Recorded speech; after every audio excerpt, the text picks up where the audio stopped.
can almost smell the burning rubber now as we go drag racing. He is known as the General.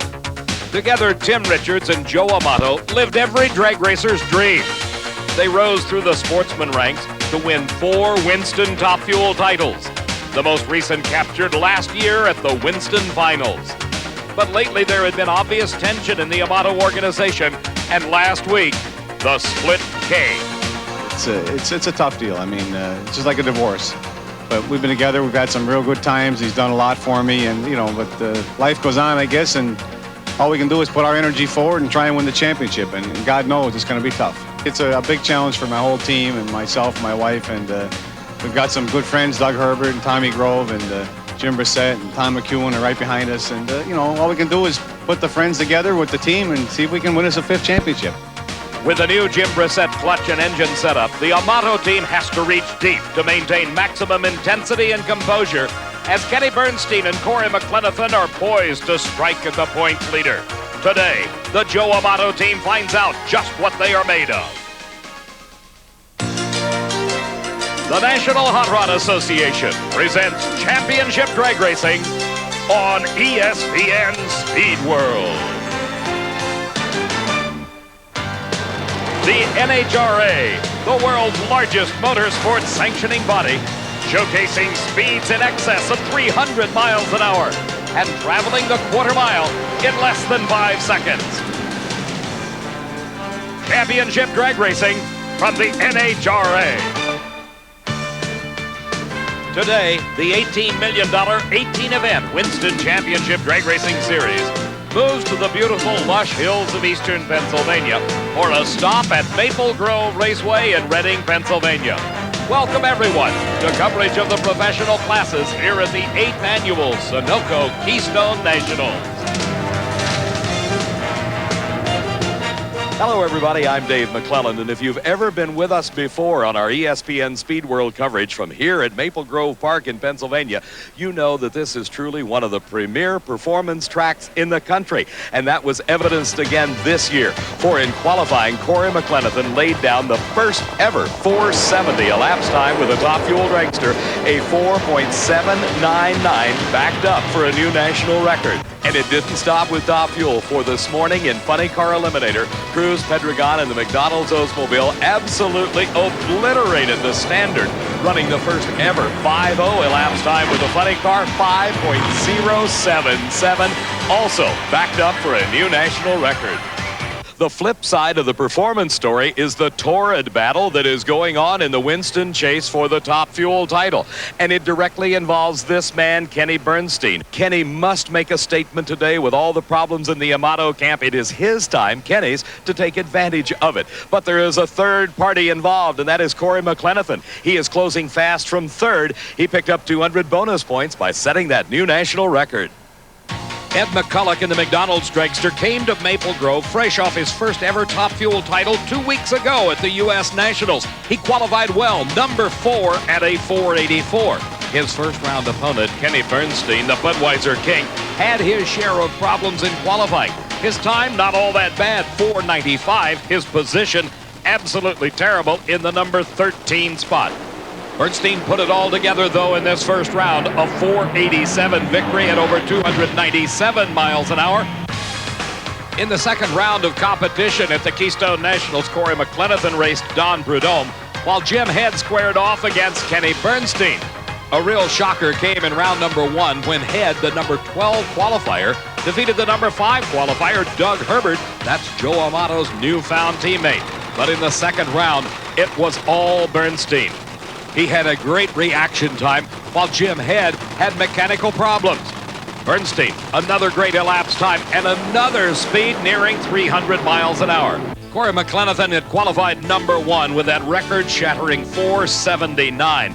But as round number 2 unfolded, his crew chief, Jimmy Prock, knew that the competition, Don Prudhomme, was looking to pull off a great upset. Prudhomme has been in a bit of a slump since his last victory at the Autolite Nationals at Sears Point, California. But his crew chief, John Medlin, certainly has the talent and the capability. He had already wrenched Prudhomme to 3 national event titles thus far this season.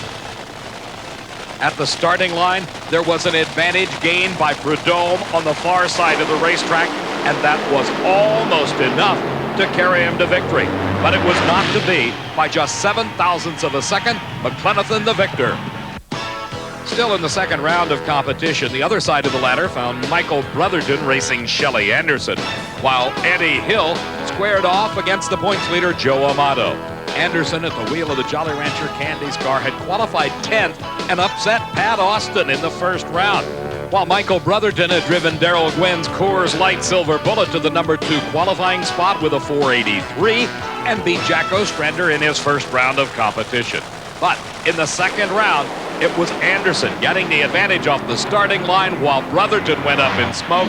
Shelley ran a 494 at only 267 miles an hour to advance to the semifinals. Now the story at Maple Grove turned once again to the Top Fuel Winston points lead. Joe Amato with his new Jim Brissett combination had qualified number 6 with a great 487. And this man, his new crew chief Jim Brissett, knew that if Joe lost this round of racing, the lead in the Winston points chase would automatically go to Kenny Bernstein. The competition here in round number 2 was the Pennzoil Special of Eddie Hill.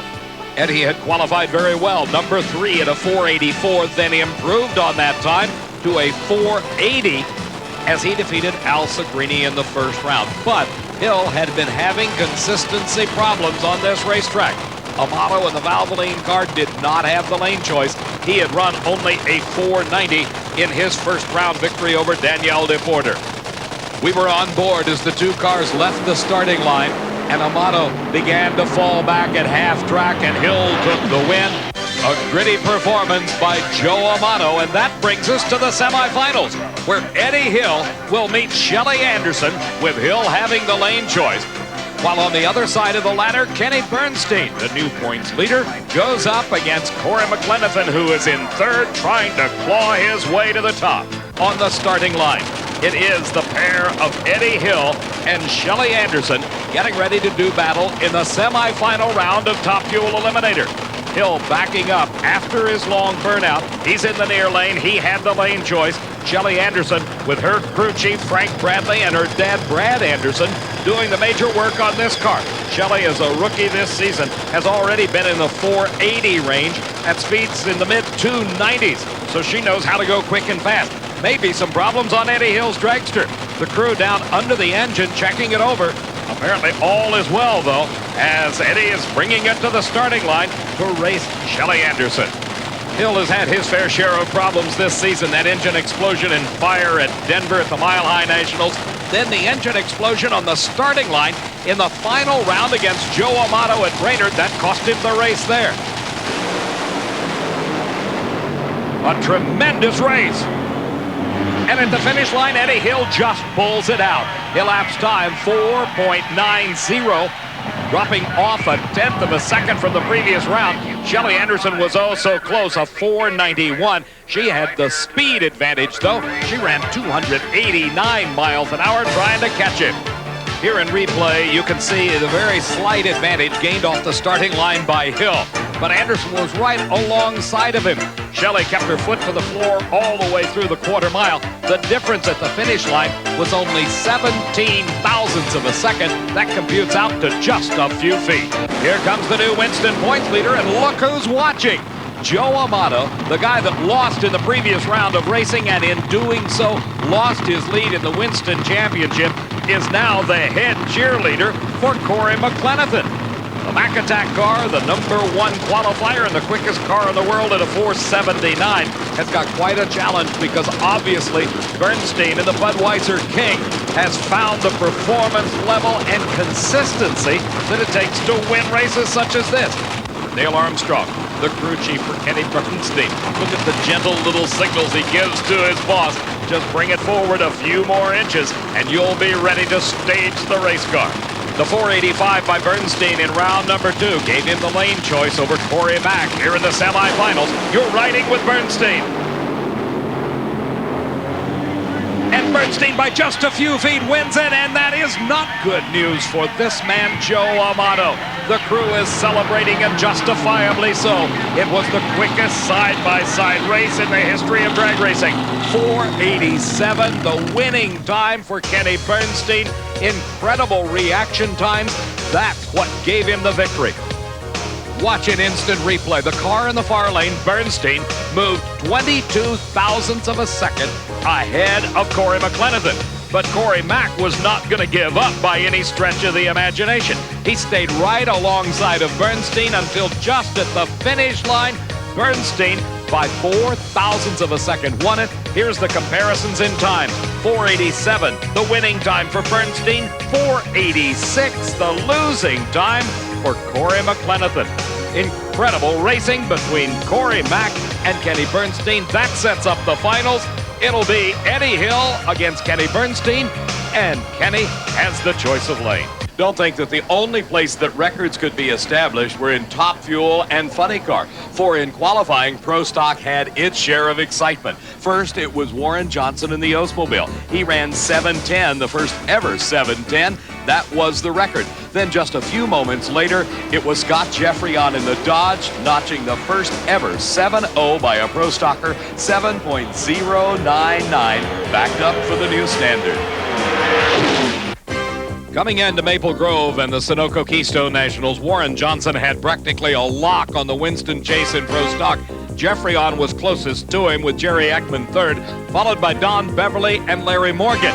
One side of the competition ladder found Jeffreyon against Mark Powick, while Jerry Ekman squared off against Mark Osborne in the second round of competition. Powick had qualified in the number 8 spot with a 7:21 and defeated Jim Yates in the first round, while Jeffreyon, of course, was the number 1 qualifier. He defeated Rusty Glidden in the first round of competition. He had the lane choice here, a 7:13, and that first round victory over Glidden gave him the right to pick his lane. Powick, down nearly a tenth of a second in performance, knew he had to take a chance on the tree. He did. He lost. The red light gave the win to Jeffreyon, who ran 7:19 at 191 to advance to the semifinals. In the next pair, it was Mark Osborne, the former competition eliminator racer who is now the new hired driver on the Jerry Haas Oldsmobile team, up against Jerry Ekman. Ekman had qualified with a 7:18. That was good for 5th and beat Bruce Allen in round number 1. Osborne was the upset winner over Larry Morgan, and in fact had earned himself the lane choice here in round number 2, where he, like Mark Powick before him, left a red light on the starting line, the win going automatically to the Pennzoil Pontiac. Still in the second round of competition, it was Warren Johnson racing Don Beverly, while Frank Iaconio squared off against the surprising Lewis Warden. As in all categories of competition in NHRA Winston Championship drag racing, getting a good reaction time, leaving the starting line ahead of your opponent is critical. Already in Pro Stock, we had seen 2 red light starts, and here it was Lewis Warden in the far lane, getting that advantage you need. He won the race, a 7:23 to a quicker 7:20 by Iaconio, but 0.06 of a second advantage off the starting line clinched the victory for Warden. Don Beverly drives a race car that is owned by Warren Johnson Racing, and he does it well. Number 10 qualifier and beat Alvin Gauthier in the first round, while Warren Johnson, the leader in the Winston points chase, had qualified second at a great 7:10 and beat Ricky Smith in his first round of competition. Don't forget, it was here a year ago that Johnson took every point available. He'd love to be able to do that here, but he's got to pick up low ET in the process, and that is, of course, the 7:09 that was recorded in qualifying by Scott Jeffreyon. In almost every case, WJ has the performance advantage over his competition, but the one place that he has been vulnerable all season long has been in reaction times, and that happened once again here in round number 2 as Beverly got the advantage off the line, but Johnson took the win. Going into the semifinal round of competition, Warren Johnson has got the lane choice over Lewis Warden by nearly a tenth of a second, while the other half of the ladder finds Scott Jeffreyon holding the lane choice over Jerry Ekman, this time by only 7 thousandths of a second. Meantime, back in the Top Fuel pit area, Kenny Bernstein checking the percentage of nitro that it's going into the Budweiser King. for this championship round race against Eddie Hill, while the rest of the crew prepares the car, doing normal maintenance on the cylinder heads, on the pistons, and checking the block, making sure everything is ready for the Top Fuel final. Back at the starting line, it is time for the semifinals of Pro Stock Eliminator. Scott Jeffreyon pulls into position. His competition, Jerry Ekman, coming up next.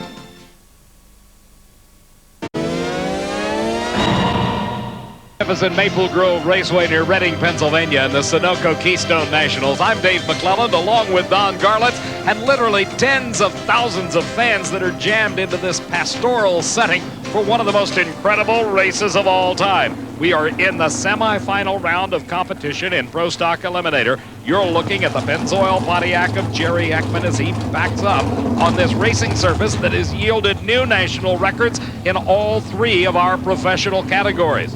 His competition, Scott Jeffreyon. He is the new record holder in Pro Stock in the Mopar Parts Dodge Daytona. Both drivers now concentrating on getting a good start. The Christmas tree is in reality a reaction-type starting device. The three yellow lights will flash 4/10 of a second. Then the light goes green. And you've got to be able to respond to the flash of yellow to cut a good light. Oh, and Jerry Ekman was nearly perfect. Jerry Ekman goes into the final round. His partner Bill Orndorff with a smile on his face. It's been a long time since we've seen that. 7:21 at 191 miles an hour. His reaction time, 0.403. Only 0.003 of a second away from an absolutely perfect start. Jeffreyon was not that bad. 4.60, but that's almost 0.06 of a second advantage at the starting line, and that is oh so difficult to make up at the finish line when two cars are as equally matched as this pair. This is the team of Ash and Warden, their Chevrolet Beretta here in the semifinals, challenging the number 2 qualifier, Warren Johnson's AC Delco Oldsmobile. There's Greg Anderson. He is the crew chief for Warren Johnson and the man that WJ credits with all of the top-line performance that this Oldsmobile has delivered. But now it's Warren Johnson's time to go to work as he's got to cut a good light against Lewis Warden, or Warden could get to the finish line first. Here it is pure performance out of the AC Delco car as WJ runs a 7:14 at 193, while Lewis Warden got the advantage off the starting line but slowed to a 7:23. Watch the car on the far side of the track in our instant replay. He moved much quicker, 0.13 of a second ahead of Warren Johnson. But the advantage the Oldsmobile had was all in the horsepower for the last half of the racetrack. Watch as he just drives away from the Chevrolet, putting Warren Johnson into the final round. The elapsed time, 7:14 for WJ, will give him lane choice over his final round opponent, Jerry Ekman, who ran a 7:21 here in the semis. On paper, Warren's got to be the favorite. Back in the Top Fuel pit area, Fuzzy Carter, the crew chief on Eddie Hill's Pennzoil machine, getting that dragster ready for the Top Fuel final against Kenny Bernstein. Coming up next, the funny car story. 438 points down. That's where Cruz Pedregon was in relation to the leader, John Force, with Al Hoffman rounding out the top three. But here's why Chuck Etchells is John Force's new best friend. He races Cruz Pedregon in the semis, but Cruz has the lane choice. On the other side of the ladder, Al Hoffman, number 3 in the points, goes off against Tom Hoover, with Hoffman holding the choice of lanes. Cruz Pedregon, the guy with the lane choice in the McDonald's Oldsmobile, is in the near lane. His competition, Chuck Etchells and the nobody beats the Whiz Dodge Daytona. Let's set this one up on paper. 5:15, the time in the previous round by Pedregon. 5:27, the second round time by Chuck Etchells. That is Larry Meyer, the crew chief for Pedregon, regarded by many as one of the most brilliant crew chiefs in this sport today.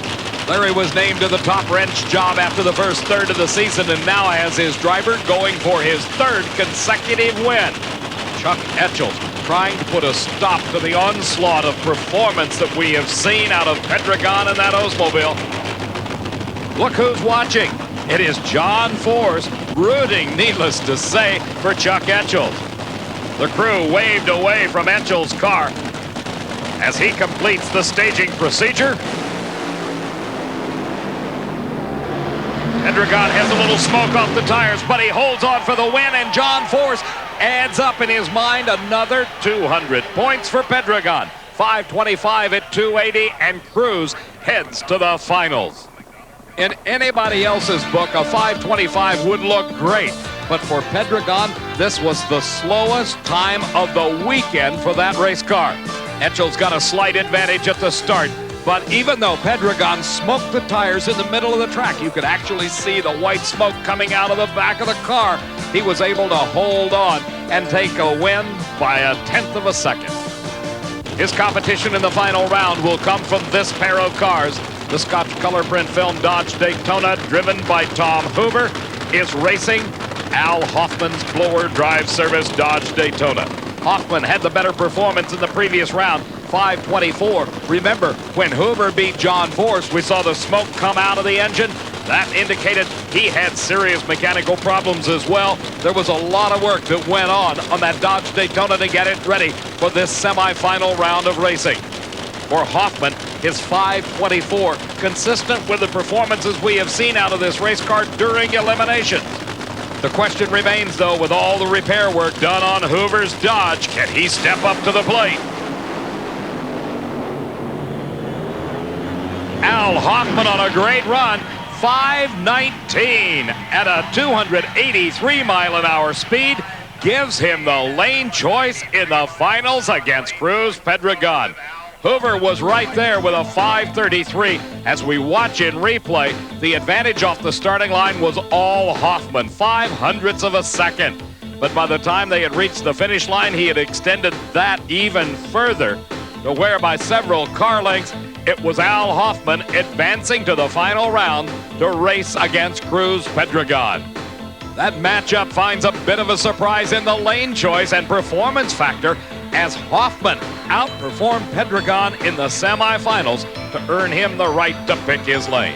Only 3 races remain at the Sunoco Keystone Nationals at Maple Grove Raceway near Reading, Pennsylvania, and we'll kick off our final rounds of professional competition with Pro Stock Eliminator. While these race cars may have started life as an original body out of the manufacturer, they are today highly sophisticated machines, powered by 500 cubic inch engines maximum. They run with 2 4-barrel carburetors using racing gasoline only. No trick additives here. They have a minimum weight of 2,350 pounds with the driver on board, and Jerry's partner Bill Orndorff looking on intently as Ekman attempts to regain some of his early season glory. And it's a red light start for Ekman. He tries the whole shot, tries to gain the advantage, but it fails at the start, and Warren Johnson has won his 6th race of the year. His elapsed time, 7:16 at 192 miles an hour. As we get a chance to watch this again in replay, take a look at the bright yellow car in the far lane. Jerry Ekman leaves nearly 0.2 of a second too soon. He was really trying to gain the advantage. You live by the sword, you die by the sword. Meantime, Kenny Bernstein and the Budweiser King snaking their way through the staging lanes. He's coming up, getting ready to face Eddie Hill in the Top Fuel final. That'll be coming up in a few moments. Pedregon and his crew chief Larry Meyer have got to be concerned, though. It was in the semifinals where they really hazed the tires. That slowed him to a 525. A quick check of the supercharger by Tommy Anderson. They'll raise the body. You're on board with Hoffman as Tom Anderson gets ready to raise the body to make a final check of the engine and make sure that all is well. Thumbs up, the word for Al Hoffman as he tries to win his 4th event of the season. Pedregon trying for 3 consecutive victories in funny car racing. Cruz into the staging beams.